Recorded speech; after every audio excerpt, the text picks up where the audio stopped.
আসলো, তারা যে দাবি নিয়ে আসলো, তারা একবার এনসিপি করলো।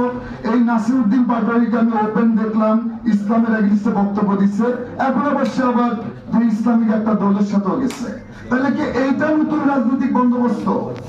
আমরা যদি সতর্ক না হই, কারণ আমরা আপনাদেরকে বলে দিতে চাই, আপনারা যদি মিশর এবং তিউনিসিয়া ফলো করেন, মিশর এবং তিউনিসিয়াতে এরকম ছাত্র আন্দোলন হয়েছিল, সেই ছাত্র আন্দোলনকে ছিনতাই করার জন্য আমেরিকা রোল প্লে করেছিল এবং তারা তাদের সিলেক্টেড লোকদেরকে পরবর্তী রাষ্ট্র ক্ষমতায় নিয়ে আসার জন্য বিভিন্ন মেকানিজম করেছিল।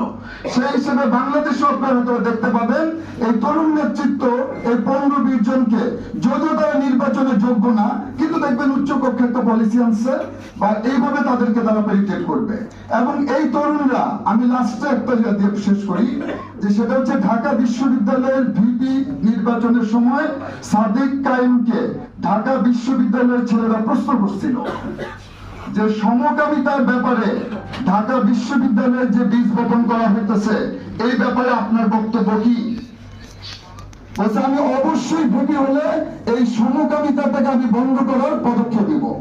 কিন্তু পরবর্তীতে ভিপি হওয়ার পরে সমকামী 3টা ছেলে ঢাকা বিশ্ববিদ্যালয়ে যখন আন্দোলন করলো, তখন সাদিক কায়েম আর কোনো কথা বললো না। আমাদের এখানে তাসলিম জারাকে প্রশ্ন করা হয়েছিল যে আপনি সমকামী ব্যাপারে আপনার বক্তব্য